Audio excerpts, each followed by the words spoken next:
کون سے موضوع پر مسح ہوگا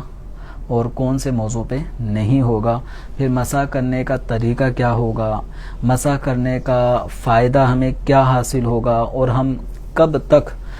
وضو کے اندر پاؤں دھونے کی جگہ موضوع پہ مسح کر سکتے ہیں۔ تو اس وقت جو میرے سامنے یہ موزہ ہے، یہ لیدر کا، چمڑے کا بنا ہوا ہے۔ عام طور پہ اس طرح کے موزے آپ کو مارکیٹ میں مل جائیں گے کہ یہ موزہ ایسا ہے کہ جس کو آپ پہن سکتے ہیں۔ پہننے کے بعد جیسے اس کی زپ سسٹم ہے تو زپ آپ لگا دیں گے تو اب یہ بالکل فکس ہو جائے گا، جس طرح شوز آپ پہنتے ہیں اس طرح یہ شوز کی شیپ میں آ جاتا ہے، اور یہ ایسا ہے کہ اس کو بآسانی آپ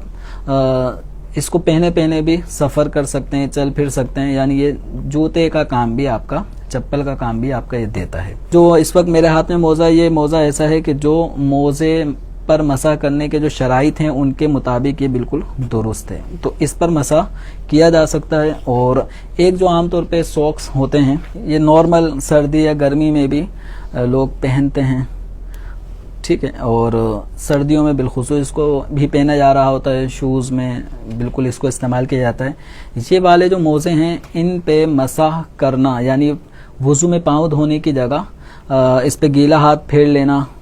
یعنی اس کو ہم اپنے پاؤں پہ پہنا ہوا ہے اور گیلا ہاتھ اس پہ پھیر لیں گے، تو اس ساکس پہ گیلا ہاتھ پھیرنے سے وضو کا جو فرض ہے پاؤں دھونے کا وہ ادا نہیں ہوتا، تو یہ والے موزے نہیں چلیں گے۔ اچھا ایک اور آپ کو دکھاتے ہیں۔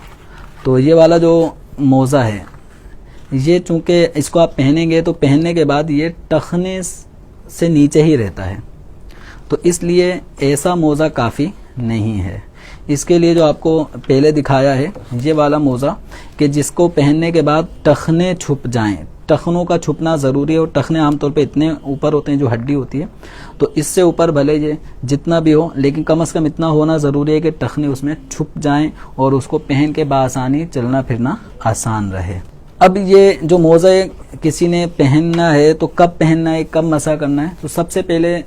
یہ ذہن میں رکھ لیں کہ موزے پر مسح کرنے سے پہلے آپ نے پہلے مکمل طور پر وضو کرنا ہے۔ اس وضو کرنے میں دونوں پاؤں جس طرح باقاعدہ دھوئے جاتے ہیں وہ پاؤں ٹخنوں سمیت دھو لیں گے، یعنی مکمل وضو کر لیا۔ مکمل وضو کرنے کے بعد پھر آپ اپنے دونوں قدموں میں آپ یہ موزے پہن لیں۔ موزے پہن لیے،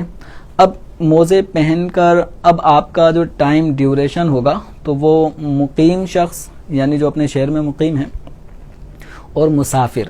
دونوں کے اندر شریعت مطہرہ نے یہ فرق رکھا ہے کہ جو مقیم ہوگا وہ 24 گھنٹے تک اس کو یہ رعایت ہے کہ جب وضو میں پاؤں دھونے کا مرحلہ آئے گا تو یہ موزے نہ اتارے، پہنے ہوئے موزوں میں ہی یہ گیلا ہاتھ پھیر لے گا، تو اس کا یہ پاؤں دھونے کا جو فرض تھا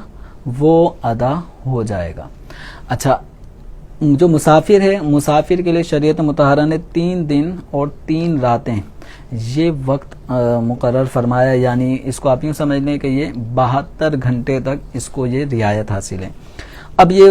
کب شروع ہوگا؟ یہ 24 گھنٹے کا ٹائم مقیم کے لیے، مسافر کے لیے 72 گھنٹے کا ٹائم۔ تو یہ موزے پہن لیے وضو کرنے کے بعد، اب جب وضو کسی بھی وجہ سے ٹوٹا، آئندہ ہمیں وضو کرنا ہے، تو اب مثال کے طور پہ کسی نے 8 بجے وضو کیا ہے اور وضو کرنے کے بعد یہ پہن لیے رات 8 بجے، تو 2 گھنٹے بعد وضو کسی بھی وجہ سے ٹوٹ گیا، تو اب 10 بجے سے لے کر آئندہ آنے والی رات 10 بجے تک یہ 24 گھنٹے مقیم کے لیے، اور جو مسافر ہے مسافر کے لیے اگلے دن 10 بجے، اس سے اگلے دن اور اس سے اگلے دن جو رات 10 بجیں گے، یہ 72 گھنٹے کا اس کے پاس ٹائم ہے کہ مقیم شخص آئندہ جب کبھی بھی جیسے فجر کے لیے وضو کرنا ہے تو فجر میں یہ موزے اتارنے نہیں ہیں، یہ بھی ذہن میں رکھ لیں، یہ پہنے رہنا ہے۔ اب آئندہ اگر فجر کے اندر اس نے وضو کرنا ہے تو وضو کرتے وقت پاؤں دھونے کی جگہ یہ مسح کرے گا۔ اب یہ جیسے مثال کے طور پہ دونوں پاؤں کو اب مسح کرنا ہے، تو اس کا طریقہ کار یہ ہوگا کہ جب ہم نے چہرہ دھو لیا، دونوں ہاتھ کونیوں سمیت دھو لیے، سر کا مسح کر لیا، پاؤں دھونے کا مرحلہ ہے اور یہ موزے پہنے ہوئے ہیں، تو اپنے دونوں ہاتھوں کو گیلا کر لیا۔ گیلا کرنے کے بعد سیدھا جو پاؤں میں موزہ پہنا ہوا ہے تو یہ تر انگلیوں جو پاؤں کا اوپری حصہ ہوتا ہے یہاں کی طرف سے رکھتے ہوئے ہم پنڈلی تک ان انگلیوں کو کھینچتے ہوئے لے آئیں گے. آپ دیکھیں گے کہ یہاں پہ پھر لکیریں پڑی ہوئی ہوں گی. اسی طرح جب الٹے پاؤں کا موزے پہ مسح کرنا ہے تو الٹے ہاتھ کو آپ نے گیلا کر لیا اور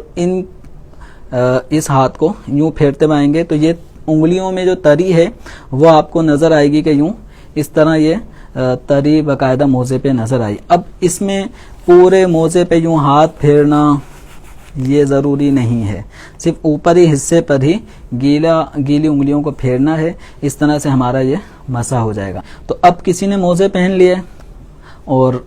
اس کے بعد اس کو گرمی لگ رہی ہے, گرمی لگنے کے بعد اس نے موزہ اتار دیا, ایک بھی موزہ اس نے اتار دیا تو اب دوبارہ یہ پہن کے مسح نہیں کر سکتا. اب اس کے لیے ضروری ہوگا کہ جب وضو ٹوٹ گیا ہے تو اب دوبارہ سے وضو کرے, دونوں پاؤں کو دھوئے, پھر موزہ باوضو حالت میں پہنے گا. اب پہننے کے بعد جب کبھی وضو ٹوٹا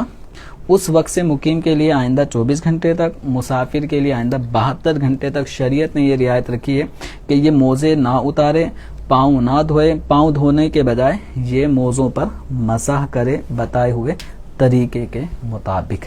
اگر کسی نے جیسے 24 گھنٹے پورے ہو چکے تو اب یہ جو مسح کا جو عمل تھا پاؤں دھونے کی جگہ مسح کرنے کا یہ ایکسپائر ہو گیا, یعنی کسی نے وضو کیا, وضو سلامت ہے لیکن یہ ٹائم ڈیوریشن پورا ہو چکا ہے تو اب اس صورت میں اس کو دوبارہ سے وضو کرنے کی حاجت نہیں ہے. اس کے جو پاؤں پہ مسح کرنے کا عمل تھا وہ ختم ہو گیا. اب اس کو حکم یہ ہوگا کہ یہ اپنے موزے اتار لے, پاؤں کو دھو لے. دوبارہ وضو ضروری نہیں ہے کیونکہ وضو ٹوٹا نہیں ہے, مسح کا وقت ختم ہو گیا ہے تو یہ پاؤں دھو لے, پاؤں دھونے کے بعد دوبارہ سے موزوں کو پہن لے. اس طرح یہ آگے سردیوں میں جو عام طور پہ پاؤں پھٹنے کی لوگوں کو تکلیف ہوتی ہے تو اس طرح کے موزے پہننے سے انشاءاللہ پاؤں بھی محفوظ رہیں گے اور یہ شریعت مطہرہ کی آپ کو آسانی بھی حاصل ہوگی.